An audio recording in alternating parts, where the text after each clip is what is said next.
Okay, let's unpack this. We've all been there, haven't we? That moment of, pure relief after hitting send or, mailing in your annual tax return. Feeling like you finally closed the book on another tax year. Phew! But what if I told you the journey isn't necessarily over? What if, maybe days or even weeks later, you have that sinking feeling? You realize you missed something crucial, or perhaps your circumstances shifted after you filed. It sounds like a potential headache, right?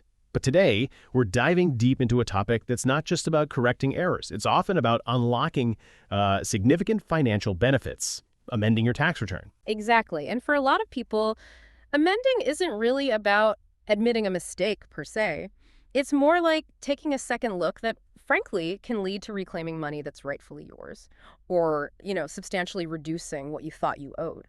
The essential tool for these situations is Form 1040X. That's the amended U.S. individual income tax return. Its core purpose is, well, remarkably straightforward when you boil it down. It allows you to correct previous errors or make vital adjustments after your original tax return has already been processed by the IRS. So crucially, this form isn't for your initial filing. Nope. It's your chance to sort of fine-tune your financial picture for a given tax year.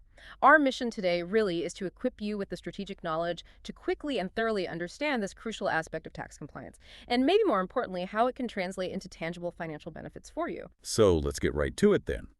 Why would someone actually need to file an amended return in the first place? Kind of feels like once you've submitted that 1040, it's like set in stone. What kind of scenarios actually necessitate hitting that financial reset button, as you called it? Yeah, it definitely feels final, but it's far from set in stone. And there are several common scenarios that prompt an amendment. These are laid out pretty clearly in the instructions for Form 1040X itself. Probably the most frequent reason is simply correcting errors on your original Form 1040, or, its variations like the 1040SR for seniors, or even the 1040NR for non-resident aliens. And we're not just talking minor typos here. They can be significant oversights. For instance, maybe you realize you forgot to claim a really valuable deduction or credit that could slash your tax bill. That happens. Or maybe you received a corrected income statement, like a W-2 or 1099, after you already filed. Ah, okay. So late arriving forms are a big one. Definitely. And beyond just fixing mistakes, you might need to amend to make certain tax elections after the prescribed deadline has passed. This could involve, say, electing to deduct certain expenses that you initially capitalized, or maybe choosing a different accounting method that ultimately benefits you more. These are often complex regulatory elections that, honestly, taxpayers might not even be aware of during that initial filing rush. Right, things you wouldn't normally think about unless you're deep in the weeds. Exactly. Another scenario pops up when the IRS itself has made adjustments to your return, maybe after an audit or just a notice they sent you. If their changes impact other aspects of your return that weren't covered by their specific notice, you might need to file a 1040X yourself, just to integrate those changes correctly and make sure your entire return is accurate based on their adjustments. Okay, so it can be triggered by the IRS too. Yes. And importantly, Form 1040X is also used to make a claim for a carryback. This is particularly relevant for businesses or maybe investors. If you experienced a net operating loss, an NOL, in a current year, you might be able to carry that loss back to a prior profitable year, which would reduce your previous taxable income and potentially generate a refund from that past year. Similarly, unused foreign tax credits or certain general business credits can sometimes be carried back to earlier periods. Again, reducing your prior year's tax liability and hopefully putting money back in your pocket. These carrybacks are, well, pretty powerful tax-saving tools that often require a 1040X to actually implement. That's fascinating. You mentioned unlocking potential tax savings and reclaiming money. I think this is where it really gets interesting for our listeners, right? Can you give us some tangible examples of those common errors or oversights, the kind that often translate directly into an aha moment and, more importantly, maybe a significant refund? This feels like the core of how amendments can be powerful tax-saving methods. Absolutely. And this is where the, let's call it, strategic power of Form 1040X truly shines. One of the most significant areas we see leading to refunds is missed deductions. People often overlook eligible itemized deductions that could dramatically reduce their taxable income. It happens all the time. Think about maybe a major medical event where the costs weren't fully tallied up at tax time, or significant state and local taxes, sometimes called SALT deductions, or maybe all the mortgage interest and property taxes from a new home purchase that year. A lot of taxpayers, honestly, just out of habit or for simplicity, take the standard deduction. But let's say, a family member had an unexpected surgery with big bills, or you made a large, maybe unanticipated charitable contribution late in the year. Suddenly, your itemized deductions might far exceed the standard deduction amount for that year. Amending allows you to switch. You can go from the standard deduction to itemized deductions, potentially turning a good chunk of your income into non-taxable income, and that often results in a substantial refund. Wow. So it's not just about forgetting to add a line item, it's actually a strategic decision point you can revisit. If someone initially opted for the standard deduction, maybe because it was easier, but then they had a life event, like you said, that significantly increased their potential itemized deductions, they could actually go back and effectively change their strategy for that year. That's a powerful tax-saving opportunity many might not realize exists. Precisely. It's all about optimizing your tax position based on the actual circumstances of the year, even in hindsight. Another potential goldmine for refunds is unclaimed credits. Tax credits are incredibly valuable because they directly reduce your tax liability dollar for dollar. They're better than deductions in that sense. And some, like the child tax credit or the earned income credit, are even refundable, which means they can generate a refund beyond your tax liability, even if they exceed the tax you actually owe. Right, refundable means actual cash back, not just reducing tax owed. Exactly, and people frequently overlook valuable credits. Things like education credits for college expenses, or the child independent care credit if you pay for daycare or similar, or the premium tax credit if you purchased health insurance through the marketplace, the ACA marketplace. Maybe your income changed mid-year, affecting eligibility, or you realized you had a qualifying child or dependent you initially missed. Reclaiming these credits through an amendment can provide a direct and often significant boost to your refund. Or it could convert an amount you originally owed into a refund. And what about income itself? That seems like it should be pretty straightforward, but I imagine even that can be a source of errors that ripple through the entire return. You're absolutely right. Incorrect income is a surprisingly common reason for amendments. And it's not always about, hiding income or anything nefarious. Often it's just timing. Sometimes you receive a corrected Form W-2 from your employer, or maybe a corrected Form 1099 from an investment firm after you've already filed your original return. This means the income you reported was either omitted entirely, maybe, or just misstated. Correcting this directly impacts your adjusted gross income, your AGI. And that, in turn, affects pretty much everything downstream, from your tax bracket to your eligibility for various deductions and credits. Okay, so that AGI number is really key. It is. Then there's change in filing status. This is a more complex area, admittedly. For example, if you initially filed as married filing separately, but later you determined that married filing jointly would actually be more beneficial, maybe due to combining deductions or qualifying for certain credits together, you can amend to do that. This is a common strategy, for instance, when one spouse has very high deductions that the other can't fully utilize on a separate return. However, and this is a crucial caution generally, you cannot change your filing status from married filing jointly to married filing separately after the tax return due date has passed. Ah, okay. So you can go from separate to joint, but usually not the other way around after the deadline. Correct. That limitation is there mainly to prevent spouses from trying to unilaterally alter a joint tax liability after the fact. It's also really vital to remember that Form 1040X is filed separately for each tax year you're amending. You don't just lump multiple years onto one form. 1 year, one 1040X. And when you're filling it out, you don't calculate or include interest or penalties on the form itself. The IRS will calculate and apply those amounts accordingly if you end up owing more tax. They'll send you a bill for that separately. So really, think of Form 1040X less as a punishment for an error, and more like that financial reset button or maybe a second chance to get your tax picture completely accurate for that year. It's really an opportunity to ensure you've fully taken advantage of every single deduction and credit you're legally entitled to, which is absolutely key to maximizing your tax savings. That's a perfect analogy, a second chance to optimize your taxes. But, like all second chances with the IRS, there are rules, especially around deadlines. So let's talk about some key considerations before you even think about putting pen to paper or clicking that amend button online. When exactly can you file this form? What are those time limits people absolutely need to be aware of? This is critical information, definitely. The timing is key. Generally, to claim a credit or a refund, you must file Form 1040X within 3 years after the date you filed your original return. Now, that filing date includes any extensions you might have received, or, and this is the whichever is later part, you have 2 years after the date you actually paid the tax for that year. Let me just clarify that filing date aspect a bit, because it can be tricky. If you filed your original return early, say back in February, for a calendar year return due April 15th, the IRS still considers it filed on the actual due date, which is generally April 15th. So your 3-year clock effectively starts ticking from that April 15th date, not from February. Oh, interesting. So filing early doesn't start the clock early for amending purposes. Correct, for the 3-year rule. However, if you got an extension, say, until October 15th, and you filed your return in maybe July, then your return is considered filed on that July date. That becomes your filing date. So this nuance can actually add or subtract months from your effective deadline. It's important to be clear on your specific filing date for that original return. So it's not always just a fixed 3 years from April 15th. It depends on your actual submission date if you filed after April 15th, potentially with an extension. That's a really important nuance. Are there any special extended deadlines or exceptions people should know about, maybe for unusual circumstances? Yes, there are a few very specific situations where the timeline gets extended, offering a much longer window for amendment.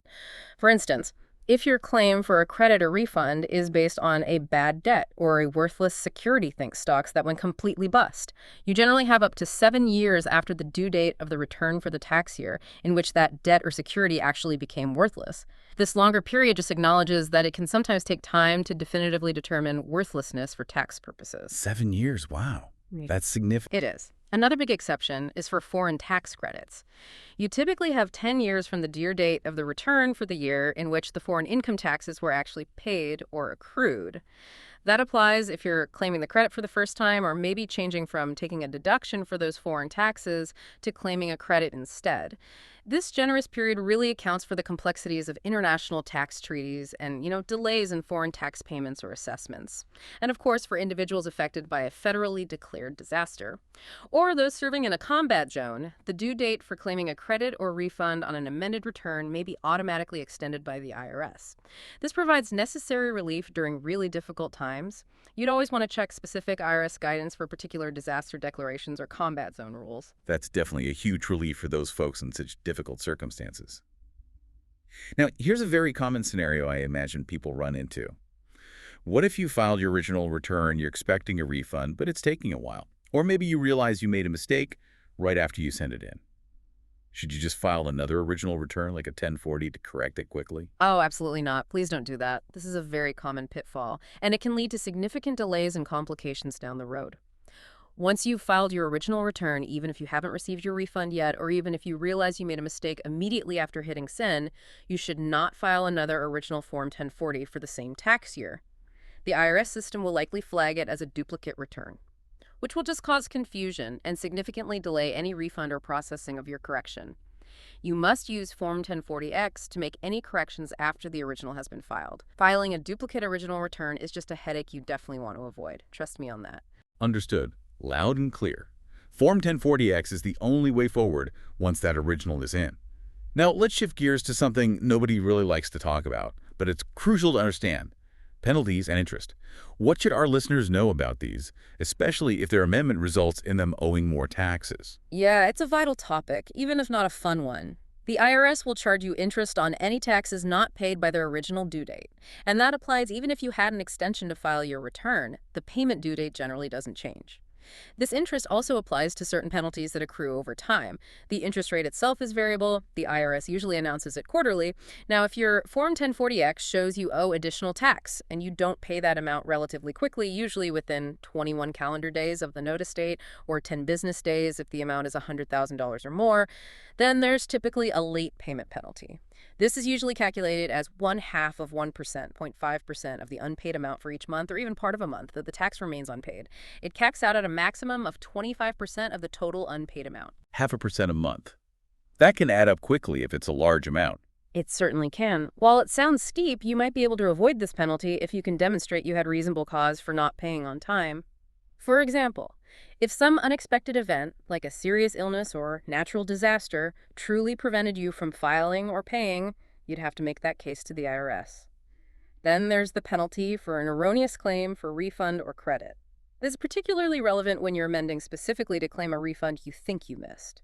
If you file a claim for a refund or credit that is found to be substantially more than the correct amount you're actually entitled to, you could face a penalty equal to 20% of the disallowed amount. This penalty generally applies unless you can demonstrate, again, that you had a reasonable cause for making the claim and that you acted in good faith. It's basically a deterrent against overly aggressive or, frankly, unsubstantiated claims for refunds. So don't push the envelope too far without good reason. Exactly. Be accurate and have documentation. And finally, a very serious note. There's a hefty $5,000 penalty for filing a frivolous return. Now, this isn't about simple mistakes or honest errors. This is reserved for returns that deliberately don't contain enough information to figure the correct tax, or that show a substantially incorrect tax because you're taking a position the IRS deems frivolous or legally baseless. Usually, this involves known tax protester arguments or schemes designed to delay or interfere with tax laws. This is pretty rare for amended returns based on genuine errors, but it's a stark reminder of the importance of accuracy, honesty, and good faith when dealing with your taxes. Okay, so getting it right, being thorough, and being transparent about why you're making changes really, really matters. Now, for the practical side again, what exact documents and information do our listeners need to gather before they even start filling out Form 1040X? Can you give us a concise checklist, something to make this process feel a bit more manageable? Absolutely. Good preparation makes all the difference here. To ensure a smooth and accurate amendment process, try to have these items readily available. First, and this is critical, a complete copy of the original return you are amending, the whole thing. That includes the main form, 1040, 1040-SR, or 1040-NR, plus all the supporting forms, schedules, and any worksheets you completed for that specific tax year. You're essentially starting from your last known good record with the IRS. Second, you'll need any additional supporting forms and schedules that are necessary for the changes you're making now. For example, if you realize you can now itemize deductions when you didn't before, you'll need to fill out a corrected Schedule A. If you're claiming an education credit you missed, you'll need the relevant education form, like Form A863. So the original return and the new forms for the change. Okay. Third, if it applies to your situation, gather any notices you received from the IRS about prior adjustments they already made to that specific return year. These notices might have already changed things like your original taxable income, which will directly affect what number you put in column A of the 1040X for that line. And finally, and this is absolutely paramount for accurate recalculation, get the instructions for the original tax return year you are amending. Tax laws change constantly, so you need to make sure you're using the rules, the deduction limits, the credit phase-outs, everything from the year you're correcting, not the rules from the current year. You can easily find these old instructions on the irs.gov website in their forms archive. That's a huge point, using the right year's rules. Crucial. And here's a pro tip that many tax preparers use. Figure out the new entries by first making the changes directly in the margin of your copy of the original return. Use it almost like a scratch pad. This helps you visualize the changes line by line before you commit them to the official Form 1040X. Makes it easier to track the adjustments. Well, I like that. Doing a dry run on the original first. Smart. Now, after all that careful preparation and, let's say, mailing it off, how long does it typically take for amended return to actually get processed? And more importantly, how can people track its status so they're not just left wondering for months? Yeah, patience is definitely required here. Generally, you should allow 8 to 12 weeks for a Form 1040X to be processed by the IRS. However, especially during peak filing seasons, or if your amendment is particularly complex, it can sometimes take up to 16 weeks, or honestly, sometimes even longer. The good news is that you don't have to just sit and wait or try calling the IRS endlessly. You can track the status of your amended return online using the Where's My Amended Return tool. It's right there on irs.gov. To use it, you'll need to provide your taxpayer identification number, which for most people is their social security number, SSN, your date of birth, and your ZIP code. Now, it's important to manage expectations here. It can take up to 3 weeks from the day you mail the return for it to even show up in the IRS tracking system. So resist that urge to check it daily right after you mail it. Give it that initial 3-week buffer before you start looking. Okay, 8 to 16 weeks processing plus 3 weeks to even show up online. Good to know. All right, let's actually talk about the form itself now. Navigating government forms can be, well, intimidating for a lot of people. So can you walk us through the visual layout of Form 1040X? Where do we begin? And what are the crucial initial fields we need to nail down? Let's do it. We begin right at the very top of the form. You'll need to clearly indicate the calendar year or the fiscal year ending date for the specific return you are amending. Super important to get the year right. Then you enter your personal identification information, your name, your current address, and your social security number, SSN. Or, if you have one, your individual taxpayer identification number, ITIN. It's really critical here to provide your current mailing address, especially if you've moved since you filed that original return. This ensures any correspondence from the IRS, or more importantly, any refund check, actually reaches you. There's also that small checkbox for the presidential election campaign fund. This is just a designation. It doesn't affect your tax or refund at all. You generally just check the same box you checked on your original return, as you can't change a prior designation here. Okay, basic info first. And just below that, I see the filing status section. It looks pretty standard. But even if someone isn't changing their filing status with this amendment, they still have to check a box here, right? Yes, absolutely. You must always check the box that corresponds to your filing status on this amended return, even if it's the exact same status as your original filing for that year. Now, this section becomes particularly important if you are, in fact, changing your filing status. For instance, like we discussed earlier, if you were married and filed separately, and now you want to change to married filing jointly, perhaps because combining your incomes and deductions offers a greater tax benefit, maybe saves you money, you can do that here. If you do make that change from separate to joint, both you and your spouse must sign the amended return at the bottom. And of course, you'll need to recalculate everything by combining your incomes, deductions, and credits. It's often a significant tax-saving move if one spouse has, say, high medical deductions that aren't fully utilized otherwise. But remember that restriction you mentioned about not going from joint to separate. Exactly. That big caution still applies. In general, you cannot change your filing status from married filing jointly to married filing separately after the original return due date has passed. That door usually closes. Also, if you're changing to head of household or qualifying surviving spouse status, and the qualifying person who enables that status is a child, but maybe not your dependent for that year, perhaps they're grown but still meet the qualifying child tests for head of household, you'll need to list that child's name and social security number in the space provided right there in the filing status section. This is crucial for the IRS to verify your eligibility for that potentially beneficial status. Okay, got it. Now let's get to the strategic heart of the form, those famous columns, A, B, and C. This is where the magic happens, right? Or at least the critical math for those tax savings we're aiming for. This is where understanding the distinction between the original amount, the change, and the final correct amount becomes so incredibly important. Exactly. Understanding these three columns is absolutely crucial. It's the core mechanism of the entire form. Get this right, and you're well on your way to correctly amending your return and hopefully realizing those tax-saving opportunities. Okay, column A is for the original amount reported or as previously adjusted. This means you start with the amount from your originally filed return for that specific line item. But, and here's that important nuance again, a common point of confusion, if your original return was later changed, either by you on a prior amendment for that same year or by the IRS maybe after an audit or sending you a notice, then column A needs to reflect that most recently adjusted amount, not the figure from your very first filing. Ah, okay. So it's the last known correct figure in the IRS's system, essentially. Precisely. For example, let's say you originally reported $90,000 in taxable income on your 1040, but then the IRS sent you a notice saying they found some additional unreported income and they adjusted your taxable income up to $100,000. Now, if you're filing another amendment for that same year for a different reason, your column A for taxable income would start at $100,000 because that's the last established figure. Next, column B is for net change amount of increase or decrease. A. This is where you enter your specific changes, the adjustments you are making with this particular amendment. If an amount is decreasing, you must show it in parentheses. For example, $500 signifies a $500 decrease.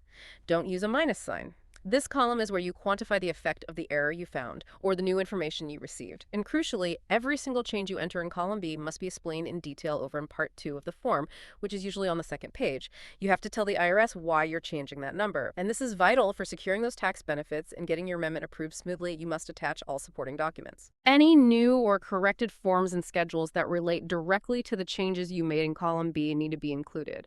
For example, if you're claiming a deduction you missed, you'd attach a corrected Schedule A showing the new total. If you received a corrected W-2 with different wages or withholding, you attach a copy of that new W-2. This documentation supports your claim, validates your potential tax savings, and helps the IRS process your amendment accurately and hopefully more quickly. Documentation is key. Got it. And finally, column C is for the correct amount. This is simply your final refigured amount for that line item, reflecting all the changes you made. You calculate this pretty straightforwardly. Just add an increase from column B to the amount in column A. Or if column B shows a decrease in parentheses, you subtract that decrease from the amount in column A. Now, for any line item on the form where you aren't making a change, you simply carry the amount from column A directly over to column C. No change means A equals C. This final column C represents your complete, accurate tax picture for that specific line item after considering your amendments. That breakdown makes the columns much, much clearer. Okay, so let's use that illustrative example you mentioned earlier, maybe from the instructions. Let's say someone originally reported $21,000 as their adjusted gross income, their AGI, Correct. on their 2022 Form 1040, line 1. Then maybe a month later, they received another W-2 form for $500 that they'd completely forgot about or hadn't received yet. How would that look on Form 1040X, specifically on line 1 for AGI, and what's that ripple effect you talked about? Yeah, that's an excellent, simple example to show the direct impact and the flow through the columns. So for line 1, adjusted gross income on their Form 1040X. In column A, original amount, they would enter $21,000. That was their starting point. In column B, net change, they would enter $500. It's a positive number because it's an increase in income. Then in column C, correct amount, they would calculate $21,000 plus $500, which equals $21,500. Now here's that ripple effect we keep mentioning. This seemingly simple $500 change on line 1 AGI can have broad implications further down the return. That additional $500 in wages might, for example, push them into a slightly different AGI bracket, which in turn could potentially affect their eligibility for certain credits or deductions that have income phase-outs. It would also likely require them to adjust any federal income tax withheld down on line 12. That new W-2 would show additional withholding rights, so they need to put that additional withholding amount in column B of line 12 as well. This really illustrates how one single correction, like adding missed income, can cascade through your entire tax return, affecting multiple lines and calculations. That's a perfect lead-in, then, to our deep dive into the specific line items on the form. Because, as you said, these changes, especially in income, deductions, and credits, can directly lead to significant tax savings or refunds for our listeners. Let's start with that crucial income and deductions section, lines 1 through 5, as these are often where the biggest opportunities for amendments seem to lie. Indeed. This section is precisely where many of those potential tax-saving opportunities truly materialize when you take that second look. Okay, line 1. Adjusted gross income, or AGI. You said this is foundational. So here's where it gets really interesting, right? Because a change to AGI isn't just about the income number itself. It's like a gateway, as you said, to so many other parts of the return. How exactly does a seemingly small change to AGI impact eligibility for credits or deductions, and ultimately, a person's bottom line tax liability or refund? Yeah, AGI is absolutely foundational. Thinking of it as a financial gatekeeper is a good way to put it. Any change you make to your AGI, whether it goes up or down due to an amendment, can have a significant ripple effect. It can increase or decrease other amounts throughout your return, particularly those items that are tied to income thresholds or limitations. For example, depending on the specific tax year and your individual situation, even a small shift in your AGI can drastically impact your eligibility for, or sometimes just the amount of, various credits you might be able to claim. Think about things like the credit for child and dependent care expenses that helps working parents with childcare costs. Its value often depends on AGI, or the child tax credit, a major benefit for families which also has income phase-outs. Various education credits for college tuition often have AGI limits. The retirement savings contributions credit, sometimes called the Savers Credit, which encourages lower and middle income folks to save for retirement, is heavily AGI dependent. Or even the premium tax credit if you received health insurance subsidies through an ACA marketplace that's directly tied to your income estimate versus your final AGI. All of these and more have AGI phase-out limits. So, finding a missed deduction could lower your AGI just enough to suddenly qualify for a credit you thought you were phased out of. Exactly. Imagine you were just, say, a few $100s over an AGI limit for a really lucrative credit on your original return. Now, by amending your return, maybe you uncover a legitimate overlooked deduction, even a relatively small one like student loan interest you forgot to deduct, or an HSA contribution you missed reporting. That deduction could drop your AGI just below that critical threshold, and suddenly, boom, you could unlock potentially hundreds or even thousands of dollars in tax savings from that credit, or just get a much larger refund. It's like finding a hidden key, like you said. Wow. That's a powerful incentive to double-check. It really is. An AGI change can also affect your allowable charitable contributions deduction, as there are percentage limitations based on AGI for those. Or it can even affect the taxable amount of your Social Security benefits, which is also calculated based on your income level. So the bottom line is if you change your AGI on line 1, you absolutely must refigure all other AGI-limited items on your return. And of course, attach any necessary supporting forms and schedules that reflect those recalculations. For changes in wages or other employee compensation, like our W-2 example, you'll need to attach copies of all additional or corrected forms W-2 you received. Same goes for Forms 1099-R, if they show federal income tax withheld and are part of the change. And if you're changing something like your IRA deduction, maybe deciding a contribution should have been non-deductible instead of deductible, or vice versa, you'd need to specify that clearly in Part 2, the explanation section, and likely attach Form 8606. So, missing income or finding a forgotten deduction could lower your AGI, which then could potentially open up new credits or increase the value of existing ones. That sounds like a potential double win for tax savings. What about line 2, itemized deductions or standard deduction? This seems like another prime area for finding missed tax savings, especially for people who just automatically take the standard deduction without maybe running the numbers. It truly is, and it's definitely one of the most common and impactful areas for amendments that lead to refunds. It often reveals significant hidden tax savings. Okay, so if you originally itemized your deductions on your first return, you'll enter that total from your original Schedule A in column A of line 2. Now, if you're amending to claim new itemized deductions you missed, or you're changing the amount of a deduction you already claimed, maybe you found more receipts.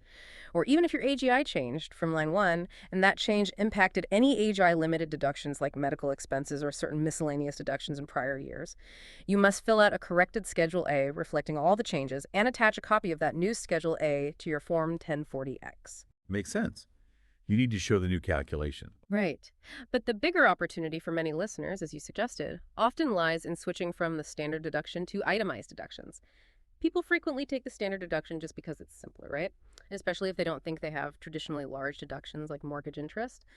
But if you later realize, maybe while gathering documents for the next year's taxes or just thinking back that you had new eligibility or significantly higher expenses in that prior year, perhaps from those significant medical bills we talked about, or maybe substantial state and local taxes, SALT up to the limit, or large mortgage interest payments from buying a home, or even significant charitable donations, or maybe the cost of certain energy-efficient home improvements that qualified for deductions.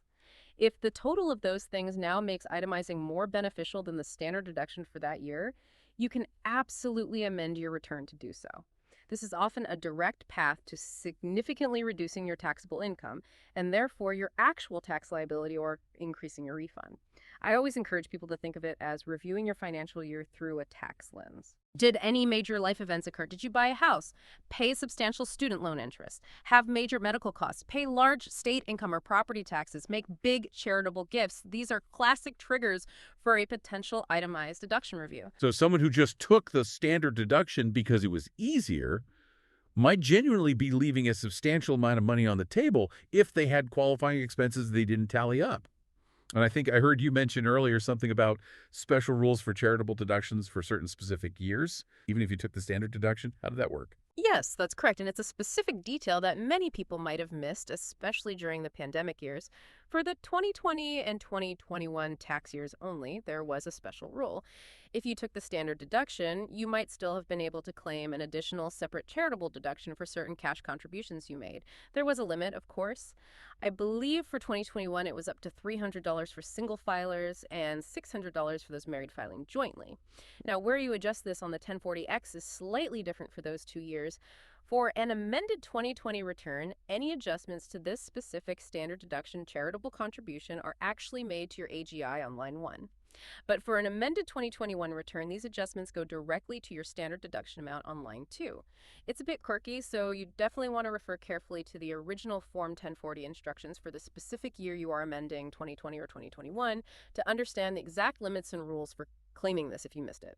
Also, another nice point for line 2. If you had a net qualified disaster loss in the year you're amending, you might be able to increase your standard deduction by that loss amount. You'd typically use Schedule A just to figure that specific calculation. This is very specific, but could be important for those impacted by major disasters. Wow, okay. Those year-specific rules are definitely something to watch out for. Good tip to check the original year's instructions. What about line 4B, the Qualified Business Income Deduction, or QBI? That one always seems pretty complex.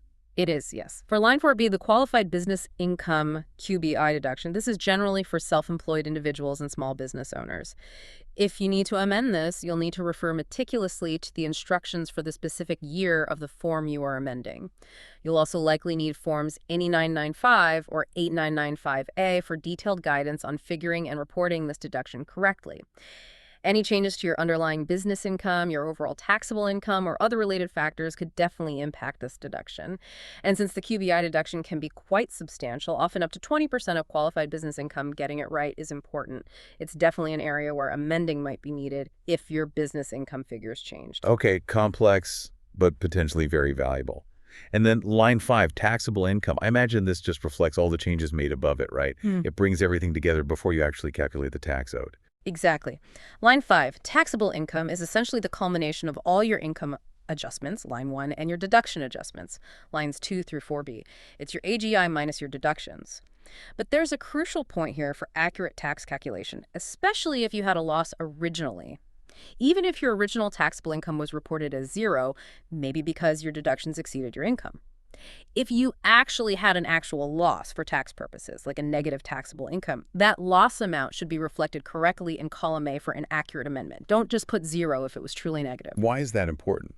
If it was 0 or less, doesn't it just stay 0? Not necessarily, because it affects the change. Let's take an example. Suppose you originally reported $0 taxable income on line 5. But after re-examining your records, you realize you actually had a $1,000 net operating loss that year. So your true starting taxable income was negative $1,000. Now let's say you're amending because you later discovered an additional $2,000 of income that needed to be reported. Your line 5 calculation should look like this. Column A would show $1,000, representing an actual starting loss. Column B would show $2,000, the increase from the additional income. Column C, correct amount, would then be $1,000, plus $2,000 plus $1,000. Now, if you had incorrectly put $0 in column A, your column C would have ended up as $2,000. By not properly accounting for that initial loss in column A, you could accidentally overstate your new correct taxable income and consequently calculate too much tax liability. So start with the actual number, even if it's negative. Oh, that makes perfect sense. You need the right baseline for the change calculation. Excellent point. Now let's move into the tax liability section itself, lines 6 through 11. This is where those direct financial benefits from credits really start to shine, potentially, and where the actual tax due is determined based on that corrected taxable income. This feels like where strategic tax planning really comes into play during an amendment. Indeed. Once you establish your correct taxable income over in column C of line 5, then line 6 is where you refigure your actual tax. You'll generally use the same tax calculation method you used for your original return, maybe the tax tables or perhaps a specific worksheet if you had capital gains. However, you might actually need to change to a different method if the nature or the amount of your income changes significantly due to the amendment. For example, if your amended income composition now includes substantial qualified dividends or long-term capital gains that weren't there before, you might need to switch from the simple tax table to using the qualified dividends and capital gain tax worksheet, often abbreviated QDCGTW, or maybe the Schedule D tax worksheet to get the potentially lower capital gains rates. You would then need to indicate the specific method you used on the dotted line provided next to line 6 on the 1040X. You'd write something like table or MS or SHE or QDCTTW. It's also worth noting that any changes you make to lines 1 through 6 on Form 1040X could also potentially affect your calculation for the alternative minimum tax, AMT. AMT is sort of a parallel tax system designed to ensure that higher income individuals pay at least a minimum amount of tax regardless of their deductions. So if your income or deductions change significantly, that's another complex area you might need to review carefully using Form 65-1. All right, the AMT, always lurking. Okay, line 7, non-refundable credits. These are great because they directly reduce your tax liability, but the catch is they don't give you a refund beyond what you owe, correct? That's exactly right. Non-refundable credits are incredibly valuable because they reduce your tax liability dollar for dollar, potentially taking it all the way down to 0.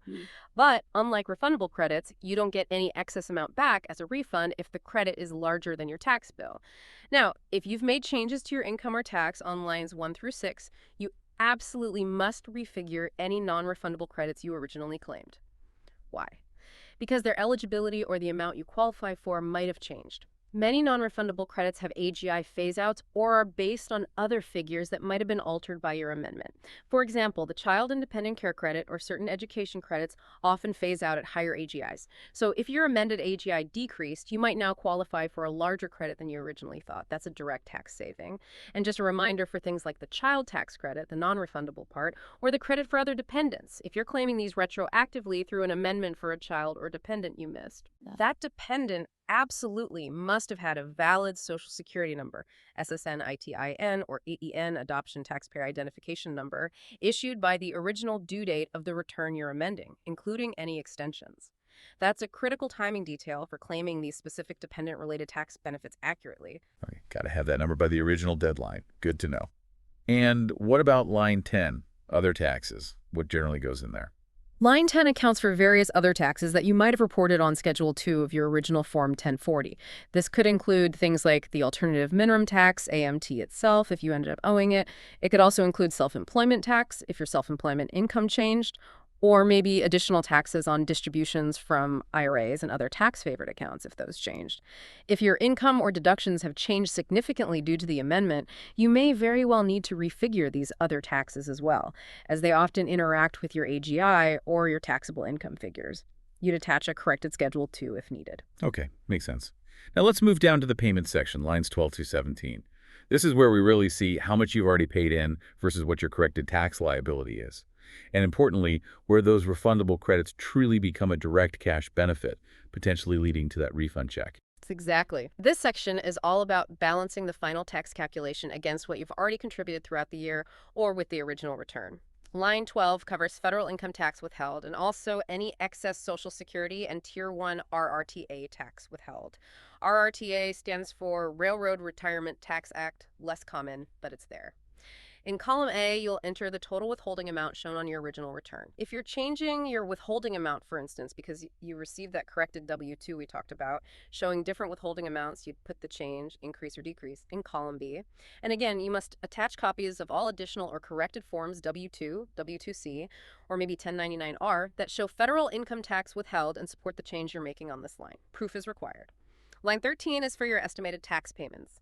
This includes not only the quarterly payments you might have made during the year, but also any amount you applied from a prior year's overpayment to the tax year you are currently amending.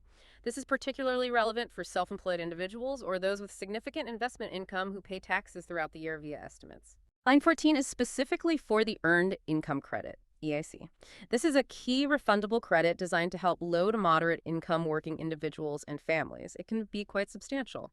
If you changed your income or your AGI back on line 1 or line 5, the amount of EIC you originally claimed might now change. Or perhaps your income change now makes you eligible for the EIC when you weren't before, or vice versa. If you're now claiming the EIC with a qualifying child for the first time on this amendment, you'll need to attach Schedule EIC providing information about the child. And again, that critical timing rule. You, your spouse, if filing jointly, and any qualifying child you list for the EIC must all have had a valid Social Security number issued by the original due date of the return you're amending, including extensions, to claim the EIC. This is a really significant refundable credit that often leads to a substantial refund, even if your actual tax liability is zero or very low. Definitely worth checking if your income changed. That SSN timing rule keeps popping up. Very important. Okay, then line 15, refundable credits. This raises an important question we touched on earlier, but let's clarify again. How exactly do these differ from the non-refundable credits on line 7, and how can they directly lead to money back in your pocket? This seems like a major area for finding those tax savings we're focused on. Yes, this is a fantastic point for our listeners to really grasp, as it highlights a major tax saving opportunity and a key difference in how credits work. Unlike non-refundable credits, which just reduce tax down to zero, refundable credits can actually give you a refund even if the credit amount exceeds your total tax liability. This means if your corrected tax on line 11 is, say, $100, but you qualify for $500 in refundable credits, you could potentially still get a $400 refund check back from the IRS, $500 credit, $100 tax, $400 refund. It's actual money back. On line 15, you'll enter the total refundable credits from various specific forms. Think about things like the additional child tax credit, the refundable part calculated on Schedule 88.12, or credits for certain federal fuel taxes paid, Form 4136, or the premium tax credit for health insurance marketplace plans, Form 8962, which can be refundable if you didn't get enough subsidy during the year, or parts of the American Opportunity Tax Credit for Education, Form 8863. If you're amending your return to claim or change any of these refundable credits, you absolutely must attach the appropriate corrected schedule or forms to substantiate your claim. And yes, that timing rule again. For the refundable portion of the child tax credit, the qualifying child must have had an SSN valid for employment issued by the original due date of the return being amended. Identifying and correctly claiming these refundable credits can directly translate into a significant check back in your pocket, making it a really powerful tax-saving method, especially for families and lower-income individuals. That's a critical distinction and a really powerful way to potentially reduce your actual out-of-pocket tax burden, or even get money back. Finally, in this section, line 16, total amount paid with request for extension of time to file, tax paid with original return, and additional tax paid after return was filed. That's a mouthful. What exactly goes here, and what should our listeners be careful not to include on this line? All right, it covers a few payment types. On line 16, column A, you'll enter the total of several things you might have paid before filing this amendment. Any amount you paid when you requested an extension to file, like with Form 4868, the amount of tax you paid with your original return when you first filed it, regardless of how you paid, check, electronic payment, etc., and any additional tax payments you might have made after your original return was filed, maybe in response to an IRS notice or just to cover an anticipated underpayment before amending. Now, here's what's crucial not to include here. Do not include payments of interest or penalties on this line. Line 16 is strictly for tax payments only. Also, don't include any convenience fees you might have been charged by third parties for credit card or debit card payments, just the tax amount. For example, let's say you sent a check for $1,500 with your original return, but that $1,500 actually covered $1,400 in taxes owed, plus a $100 estimated tax penalty you calculated. On line 16, column A, you would only enter $1,400, the actual tax payment portion. This line represents the actual tax payments made before this amendment, which are then used in the final calculation to determine your additional refund or amount owed now. Okay, tax only, no penalties or interest on line 16. Got it. All right, we've finally made it down to the bottom line, the refund or the amount you owe section. This is where all those calculations we've been talking about finally come together. And for many listeners, hopefully, that desired refund materializes. It feels like the moment of truth after all those adjustments. Indeed it is. The whole purpose of this final section, basically lines 18 through 23, is to figure out your ultimate balance with the IRS for that specific tax year, considering the changes you've made. Are you due an additional refund, or do you now owe more tax? Line 18 is where you enter any overpayment that was shown on your original return. Or, if the IRS previously adjusted your return before this amendment, and that adjustment resulted in an overpayment, you'd include that known overpayment amount here. Now, a key practical point related to this. Any new refund you might be entitled to based on this Form 1040X calculation will be sent to you separately from any refund you might still be waiting for from your original return filing. The IRS processes them as distinct transactions. Don't expect them to be combined. Good to know. There's separate checks or processes. Correct. Then lines 19 through 21 perform the final calculation. Line 19 simply subtracts line 18, your previous overpayment, if any, from line 17, your total payments, including withholding and estimated tax. This gives you your net payments made. Now you compare that net payment amount to your corrected tax liability. If line 11, column C, your total correct tax for the year after amending, is more than the amount on line 19, your net payments, then you enter the difference on line 20. This is the amount you owe. This is the additional tax you need to pay with this amendment. Conversely, if line 11, column C, your correct tax, is less than the amount on line 19, your net payments, then you enter that difference on line 21. This represents the amount overpaid on this amended return, which will generally result in a refund being sent to you. Okay, so line 21 is the magic number if you're getting money back, which brings us to line 22, the amount to be refunded. What can listeners expect in terms of actually receiving that money? You mentioned checks, but is it ever direct deposit, like a typical tax refund from an original e-filed return? Or is there a different process for amended returns? This is a crucial practical detail, and yes, it's a key difference from original returns, especially e-filed ones. For paper-filed Form 1040X returns, any refund due to you that shows up on line 22 will be sent to you as a paper check through the mail. As of now, the IRS system does not allow for direct deposit of refunds from paper-filed amended returns. So it's doubly important that your mailing address at the top of the Form 1040X is absolutely correct and current. The IRS will figure out any interest due on the refund amount and include that interest automatically with your paper check. The interest is generally calculated from the original date the tax was overpaid. Also, something important to be aware of. If you happen to owe any past due federal or state debts, think things like defaulted federal student loans, unpaid child support enforced by the state, or other outstanding federal taxes from prior years. All or part of your overpayment shown on line 21 might be used to pay off those debts before any remaining refund is sent to you. This is called a refund offset, and you should receive a separate notice from the Treasury Department's Bureau of the Fiscal Service if any part of your refund is offset, explaining exactly where the money was applied. Okay, paper checks only for paper filings, and watch out for offsets. Got it. What about line 23? It mentions applying the overpayment to estimated tax. Right. Line 23 gives you an option if you have an overpayment on line 21. You can choose to apply some or all of that overpayment forward to your estimated tax liability for the next tax year. You'd enter the specific amount from line 21 that you want applied on line 23, and you need to specify which tax year you want it applied to, usually the following year. This can be a smart strategic move, especially for self-employed individuals or those with investment income, as it can reduce the amount they need to pay in for their quarterly estimated taxes for the upcoming year. However, and this is a very important caution, another one of those irreversible choices, if you elected to apply any part of an overpayment from your original return to next year's estimated tax. You cannot reverse that election on your amended return. That decision is considered final once made on the original filing. You can't amend to get that money back as a refund instead. So choose wisely on the original return if you think you might need the cash later. Wow, okay. That's a really good heads up. Once you apply it forward on the original, it stays applied. And if you do end up owing money back on line 20, how do you handle paying that amount? If your amendment results in an amount you owe on line 20, the IRS offers several convenient payment options. The easiest place to find them is on the IRS website at irs.gov-payments. You can typically pay directly from your bank account using IRS Direct Pay, which is free. You can also pay by debit card, credit card, or digital wallet through third-party payment processors. They usually charge a small fee. Or you can explore other options like check or money order if needed. The key is to pay it promptly to minimize interest and potential late payment penalties. Lastly, just to wrap up the form itself, there are two more parts that are really essential to get right. Part 1, Dependents, is located on the second page usually. This is where you must correct any information relating to your dependents. That includes adding dependents you missed, removing any you claimed in error, or correcting their information.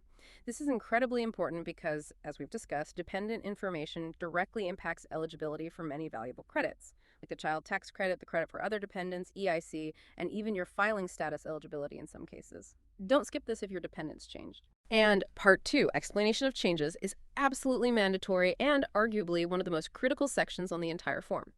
This is your space to concisely but clearly explain to the IRS why you are filing Form 1040X. You need to reference the specific line numbers you changed and provide a brief reason for each change. You need to directly connect your calculations in columns A, B, and C back to a concrete reason. For instance, you might write something like, Line 1, column B, to report $500 additional wages from corrected Form W-2, copy attached. Or Line 7, column B, to claim forgotten child and dependent care credit, Form 2441 attached. Or Line 2, column B, amending to itemized deductions instead of standard deduction due to large medical expenses exceeding 7.5% AGI threshold. Corrected Schedule A attached. This clarity helps the IRS agent processing your return understand exactly what you did and why, which helps them process your amendment much more efficiently. That means your refund, if any, gets to you faster, or your payment is processed correctly without unnecessary questions or delays.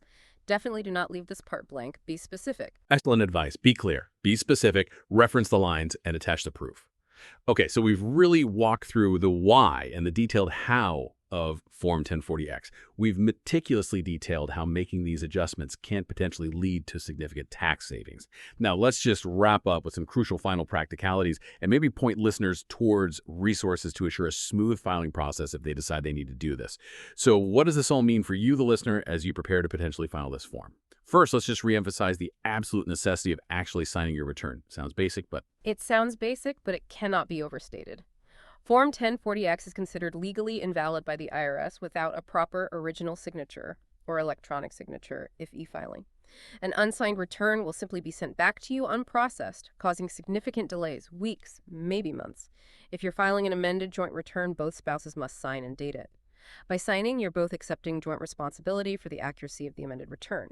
Also, if you have an identity protection PIN or IPPIN from the IRS. That's that special 6-digit number assigned annually to victims of identity theft or those who opt in certain areas. You must include all 6 digits of your current year's IPPIN correctly on the Form 1040X right near the signature line. This applies even if you are amending a return from a prior year when you might not have had an IPPIN. You use the PIN issued for the year you're filing the amendment. Remember, new IPPINs are generated and mailed out by the IRS annually, usually by mid-January, so use the most current one you have. And of course, if you work with a paid tax preparer to complete your Form 1040X, they are also required by law to sign the return in the space provided and include their preparer tax identification number, or PTIN. They should also give you a complete copy of the amended return for your records, which is absolutely your right as a client. Okay, sign it, use the right IPPIN if you have one. What about actually assembling the return package if you're paper filing? And knowing where to physically send it. That always feels like a bit of a puzzle with government forms. It definitely can be. Sequence matters.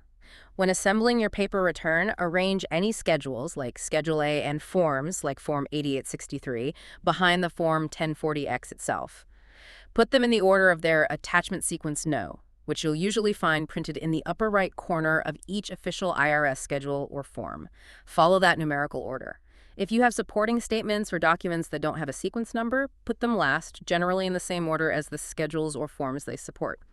Now, crucially, do not attach a copy of your original Form 1040 return unless the instructions for a very specific situation tell you to, which is rare.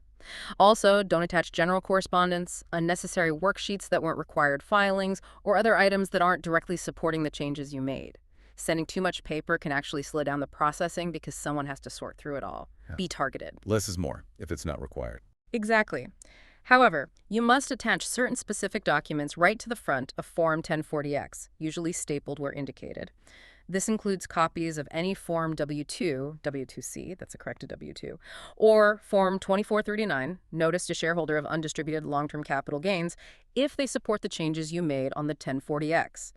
Also attach copies of Forms W-2G, certain gambling winnings, or any Form 1099-R, distributions from pensions, annuities, retirement plans, IRAs, etc., if they show federal income tax was withheld and they support changes you made, like to income or withholding lines.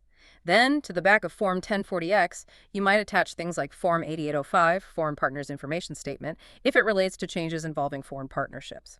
The best advice is always to carefully read the Assembling Your Return section in the official IRS instructions for Form 1040X for the year you are filing, as it lists exactly what to attach where. Okay, be very selective and follow the instructions for attachments precisely to avoid delays. And where do you actually mail this thing? Especially now that you mentioned there's some e-filing options too. Right. The e-filing option is relatively new for the 1040X, but definitely worth looking into if you're amending a recent year. For tax years 2021 and later, you generally can e-file Form 1040X using approved tax filing software. This applies if you're amending an original Form 1040, 1040SR, or 1040NR that was also eligible for e-filing. E-filing is usually much faster and more efficient, providing quicker confirmation and processing compared to paper filing. Check your software provider. If you are paper filing, either because you're amending an older year or prefer paper, the mailing address depends on your specific situation or where you live. It's not always the same place you sent your original return. For instance, if you're filing the 1040X specifically in response to an IRS notice you received about that tax year, you should generally use the address shown in that notice. If you're amending Form 1040NR for non-resident aliens, or if you don't have to file Form 1040, you'll likely mail it to a specific address in Austin, Texas. The instructions have the exact address: Department of the Treasury, Internal Revenue Service, Austin, TX 7330100215. For all other situations amending a standard Form 1040 or 1040SR, you need to consult a chart in the Form 1040X instructions. It lists the correct IRS Service Center address based on the state where you live. For example, residents of many states in the Northeast, Midwest, and Southeast currently mail their 1040X to an address in Kansas City, Missouri. Residents of most Western states usually mail theirs to Ogden, Utah, and residents of certain Southern states, as well as those living in foreign countries or filing Forms 2555, Foreign Earned Income, or 4563, generally mail theirs to Austin, Texas. It is absolutely crucial to look up and verify the exact correct mailing address for your specific situation on irs.gov or in the current 1040X instructions before you mail it. Sending it to the wrong IRS center will cause significant processing delays. Definitely check that address chart carefully. Don't just guess. And finally, if someone gets stuck, maybe the amendment is really complex, or they run into a problem with the IRS that they just can't seem to resolve on their own, Are there reliable resources available to help navigate these complexities? Where can people turn? Absolutely. There are definitely resources available, and people shouldn't feel like they have to struggle alone. One excellent and invaluable resource is the Taxpayer Advocate Service, or TAS.